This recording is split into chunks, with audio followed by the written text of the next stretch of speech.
तो आज हम लोग एक वीडियो लाए हैं चौसा के युद्ध के बारे में। अब यहाँ पर आप चौसा से चौसा आम मत समझ लेना। ये चौसा एक जगह है जो बिहार में है, वहीं पर ये युद्ध लड़ा गया था, इसीलिए इस युद्ध का नाम पड़ा चौसा का युद्ध। तो चौसा के युद्ध में दो पार्टियां थी, जिसमें एक पार्टी थी हुमायूं यानी मुगलों की, दूसरी थी शेरशाह सूरी की। ये युद्ध 26 जून 1539 को, जो आधुनिक बिहार है, इस राज्य में एक बक्सर जिला है, वहाँ पे एक गांव है चौसा, वहीं पे लड़ा गया था। इस भयंकर युद्ध में शेरशाह सूरी विजयी हुआ था और हुमायूं अपनी जान बचाकर इस रणभूमि से भाग गया था। अब हम लोग कुछ हुमायूं के बारे में जान लेते हैं। हुमायूं का जो जन्म है वो 6 मार्च 1508 को हुआ था काबुल में। काबुल एक जगह है अफगानिस्तान में, बल्कि उसकी राजधानी है। हुमायूं जो है बाबर का पुत्र था। तो जैसा कि नियम है कि बाप मर जाता है तो बेटा गद्दी पे बैठता है। जब बाबर 29 दिसंबर 1530 को मरा तो उसका बेटा हुमायूं राजगद्दी पे बैठा। हुमायूं का एक सौतेला भाई भी था जिसका नाम था कामरान मिर्ज़ा। इसने काबुल और लाहौर के शासन को संभाला था। ये भी मरने से पहले बाबर ने इस तरीके की व्यवस्था कर दी थी ताकि दोनों भाइयों में लड़ाई न हो। आप तो जानते ही हैं, राजगद्दी के लिए अक्सर मुगलों में लड़ाइयाँ होती रही हैं। इतनी व्यवस्था करने के बाद भी कामरान आगे जाकर हुमायूं से प्रतिद्वंद कर बैठा और वो लड़ाई करने लगा, जिसमें इसके बाद हुमायूं ने सारा शासन संभाला। जहां अफ़गानिस्तान, पाकिस्तान और उत्तर भारत के हिस्से पर हुमायूं ने 1530 से 1540 यानी 10 साल तक, फिर उसके बाद 1555 से 1556 यानी 1 साल तक का शासन संभाला था। अब बात करते हैं दूसरी पार्टी के बारे में, यानी शेरशाह सूरी के बारे में। शेरशाह का जन्म 1486 पंजाब के होशियारपुर शहर में बिजवाड़ा नामक स्थान पर हुआ था। उनका असली नाम फरीद खान था, पर शेरशाह के रूप में उन्हें जाना जाता था क्योंकि माना जाता है कि उन्होंने बचपन में छोटी अवस्था में ही एक शेर को मार दिया था, इसलिए उनको शेरशाह बुलाने लगे। उनके कुल का नाम सूरी था क्योंकि उनके गृह नगर का नाम सुर था, इसी पर उनके कुल का नाम सूरी पड़ा था। बात करें शेरशाह सूरी के दादा का, तो उनके दादाजी का नाम इब्राहिम खान सूरी, जो नरनौल क्षेत्र में एक जागीरदार थे, जो उस समय के दिल्ली के शासकों का प्रतिनिधित्व करते थे। उनके पिता पंजाब में एक अफगान रईस जमाल खान की सेवा करते थे। शेरशाह के पिता की 4 पत्नियां थीं, जिससे 8 बच्चे पैदा हुए थे। शेरशाह का बचपन बहुत ही मुश्किलों से गुजरा था क्योंकि उसकी सौतेली माँ उसे बहुत सताती थी। उन्होंने घर छोड़ दिया और जौनपुर में पढ़ाई की। पढ़ाई पूरी कर शेरशाह 1522 में जमाल खान की सेवा में चले गए, पर उनकी सौतेली माँ को ये पसंद नहीं आया, इसलिए उन्होंने जमाल खान की सेवा छोड़ दी और बिहार के स्वघोषित स्वतंत्र शासक बहार खान नुहानी के दरबार में चले गए थे। आपको मैं बता दूं, शेरशाह नाम बहार खान नुहानी ने ही दिया था। फिर इसके बाद जब शेरशाह के पिता मरे तो इन्होंने अपने पैतृक जागीर पर कब्जा कर लिया। बहार खान के दरबार में वो जल्द ही उनके सहायक नियुक्त हो गए और बहार खान के नाबालिग बेटे के शिक्षक और गुरु बन गए। लेकिन कुछ वर्षों में शेरशाह ने बहार खान का समर्थन खो दिया, इसलिए वो 1527 से 1528 में बाबर के शिविर में शामिल हो गए।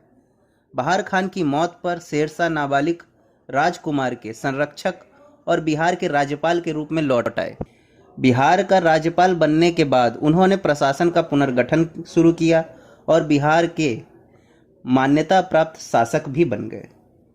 दोनों पार्टियों के बारे में जानने के बाद अब हम लोग बात करेंगे बैटल ऑफ चौसा के बारे में। इस युद्ध में हुमायूं इसलिए हार गया क्योंकि उसने अफगानों पर कोई भी ध्यान नहीं दिया था। शेर खान ने एक दूत हुमायूं की सेना का मुआयना करने के लिए भेजा था, जिससे उसकी कमियों के बारे में पता चल सके, यानी कि एक जासूस भेजा था।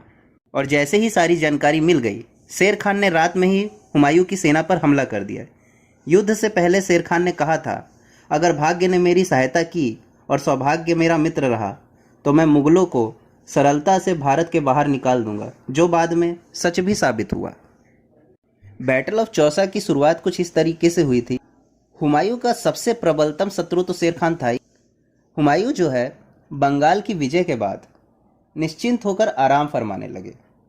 बंगाल में हुमायूं को आराम करता देख शेर खान ने सबसे पहले चुनार, बनारस, जौनपुर, कन्नौज, पटना और छोटे मोटे राज्यों को अपने अधिकृत कर लिया।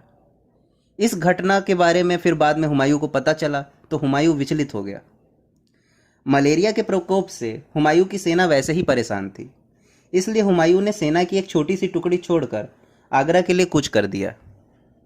इस बारे में शेरशाह सूरी को पता चल गया कि हुमायूं आगरा लौट रहा है, तो मार्ग में ही हुमायूं को घेरने का निश्चय किया। हुमायूं ने वापसी में अनेक गलतियां की। सबसे पहले उसने अपनी सेना को 2 भागों में बांट दिया। सेना की एक टुकड़ी दिलावर खान के अधीन मुंगेर, जो बिहार में एक जगह है, उस पर आक्रमण करने के लिए भेजी गई थी और सेना की दूसरी टुकड़ी के साथ हुमायूं खुद आगे बढ़ रहा था। हुमायूं के सैन्य सलाहकारों ने उसे सलाह दिया था कि वह गंगा के उत्तरी किनारों से चलता हुआ जौनपुर पहुंचे और गंगा पार करके शेर खान पर हमला करे, लेकिन उसने उन लोगों की बात नहीं मानी। वो गंगा पार कर दक्षिण मार्ग से ग्रैंड ट्रंक रोड से चला गया। यह मार्ग शेर खान के नियंत्रण में आता था। आपको तो पता ही है, ग्रैंड ट्रंक रोड शेर खान ने बनवाया था, यानी शेरशाह सूरी ने बनवाया था। इसके बाद कर्मनासा नदी के किनारे चौसा, जो जगह है जहाँ पे ये युद्ध हुआ, उस पर उसे शेरशाह के होने का पता चला, इसलिए वो नदी पार करके शेरशाह पर आक्रमण करने को उतारू हो उठा। लेकिन यहाँ भी उसने लापरवाही बरती। उसने तुरंत शेरशाह पर आक्रमण नहीं किया। वो 3 महीनों तक गंगा नदी के किनारे समय बर्बाद करता रहा, पता नहीं क्यों। शेर खान ने इस बीच उसे धोखे से शांति वार्ता में उलझाए रखा और अपनी तैयारी करता और बरसात आने के समय का प्रतीक्षा भी करता रहा। वर्षा के शुरू होते ही शेर खान ने आक्रमण की योजना बनाई। हुमायूं का शिविर जहाँ पर था, यानी गंगा और कर्मनासा नदी के बीच में, वो एक नीची जगह थी, इसलिए बरसात का पानी उसमें भर गया। मुगलों का तोपखाना नाकाम हो गया क्योंकि पानी भर गया था और सेना में अव्यवस्था व्याप्त हो गई। इसका लाभ उठाकर 25 जून 1539 की रात में शेरशाह ने मुगल छावनी पर अचानक धोखे से आक्रमण कर दिया। मुगल खेमे में खलबली मच गई।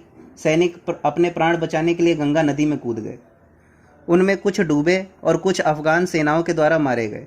हुमायूं खुद भी अपनी जान बचाकर गंगा पार करके भाग गया। भागने के बाद हुमायूं छिपता फिरता रहा। फिर उसने एक योजना बनाई। इसके बाद बिलग्राम का युद्ध भी होगा 1540 में, फिर से शेरशाह सूरी और हुमायूं के बीच में। तो इसके बारे में मैं अगले वीडियो में बताऊंगा आपको। बिलग्राम यानी कन्नौज का युद्ध है, ठीक है। तो इस वीडियो में इतना ही। So thanks for watching this video. Please like, subscribe and